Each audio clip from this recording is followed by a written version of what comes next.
Hello दोस्तों, इस नए और मजेदार एक्सप्लेनर में सबका स्वागत है। आज हम एक बहुत ही प्यारी सी कहानी में चलने वाले हैं। ये कहानी एक ऐसी खूबसूरत जगह की है जहाँ एक बड़ी सी चमकती हुई नीली नदी बहती है और ठीक उसके किनारे एक बहुत घना आम का पेड़ खड़ा है। इसी पेड़ के पास दो छोटे दोस्त रहते हैं। एक है ज़ूज़ू जो एक चींटी है और दूसरी है पिया जो एक कबूतर है। तो चलिए बिना देरी किए इन दोनों दोस्तों के इस अद्भुत दुनिया के सफर पर चलते हैं। ये रहा हमारी कहानी का मजेदार नक्शा। इस सफर में हम सबसे पहले इन दोनों दोस्तों से मिलेंगे, फिर देखेंगे बारिश में उनका खाना बांटना, उसके बाद नदी में आने वाला खतरा, एक चालाक शिकारी की एंट्री और आखिर में एक बहुत बड़ी सीख। चलिए आगे बढ़ते हैं। तो क्या अब इस कहानी के जादू में खोने का वक्त आ गया है? बिल्कुल। ये सफर हिम्मत, दोस्ती और एक दूसरे की सच्चे दिल से मदद करने से भरा हुआ है। सब आराम से बैठ जाइए और इस जंगल की खूबसूरत दुनिया में चलने के लिए पूरी तरह तैयार हो जाइए। पहला हिस्सा, दो दोस्तों से मिलना। एक बहुत बड़ा हरा भरा आम का पेड़ है और उसके ठीक नीचे ये दो प्यारे दोस्त दिन गुजारते हैं। आइए देखते हैं कि ज़ूज़ू और पिया में क्या फर्क है। एक तरफ है ज़ूज़ू। एक चींटी होने की वजह से वो आकार में छोटी जरूर है, पर अंदर से बहुत मजबूत है। वो जमीन पर चलती रहती है और समझदारी दिखाते हुए आने वाले वक्त के लिए हमेशा भोजन जमा करती रहती है। दूसरी तरफ है पिया, कबूतर।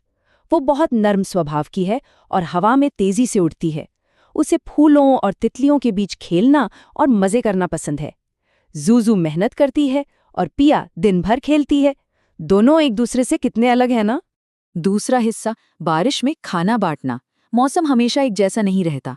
गर्मी के सुनहरे दिन अब ठंडे और गीले होने वाले हैं। आसमान जो पहले नीला था अचानक स्लेटी यानी बिल्कुल ग्रे हो गया। लगातार कई दिनों तक जोर जोर से बारिश होती रही और इसका नतीजा, जंगल का सारा खाना गायब हो गया। बारिश ने मीठी बेरीज और बीजों को मिट्टी में छुपा दिया। जिसने खाना बचाकर नहीं रखा था उसके लिए भारी मुसीबत खड़ी हो गई।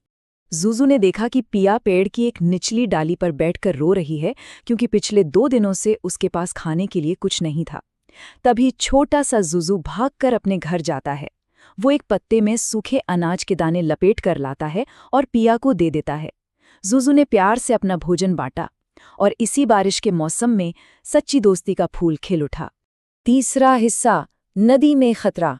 बारिश बंद हुई और सूरज वापस आ गया, लेकिन नदी के किनारे ये धूप वाला दिन एक बहुत बड़ा खतरा लेकर आया है।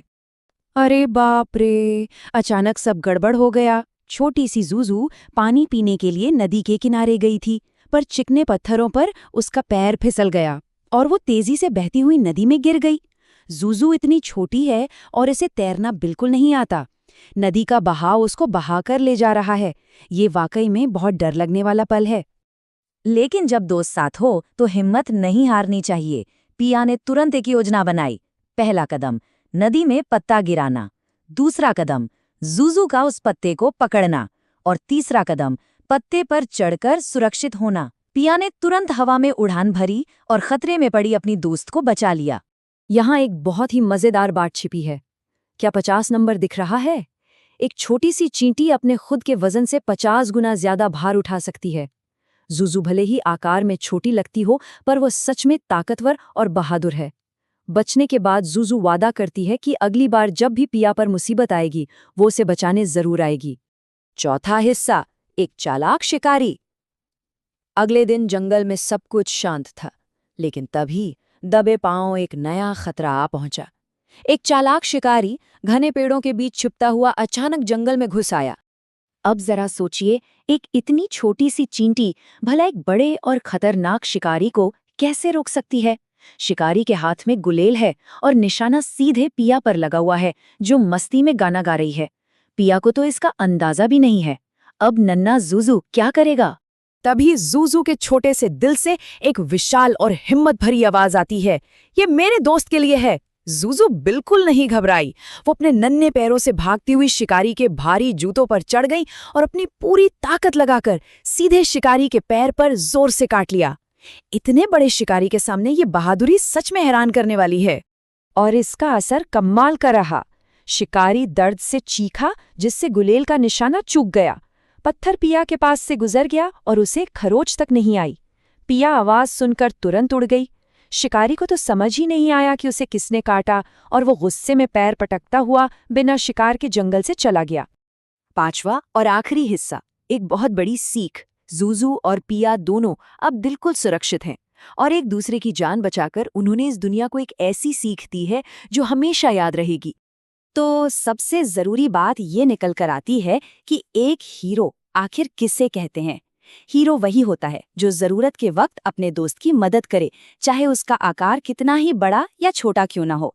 एक छोटी सी चींटी ने दिखा दिया कि सच्चे दिल की दोस्ती आकार में सबसे बड़ी होती है। इस मजेदार कहानी का अंत एक खूबसूरत विचार के साथ करते हैं। आज कौन एक हीरो बन सकता है? जब किसी को मदद चाहिए हो तो क्या जूजू या पिया की तरह आगे बढ़कर मदद का हाथ बढ़ाया जा सकता है? बिल्कुल। हीरो बनने का मौका हर दिन मिलता है, चाहे मदद कितनी भी छोटी क्यों ना हो। इन्हीं प्यारी बातों के साथ हमारा आज का सफर यहीं पूरा होता है। आगे भी ऐसे ही मजेदार एक्सप्लेनर के साथ मिलेंगे।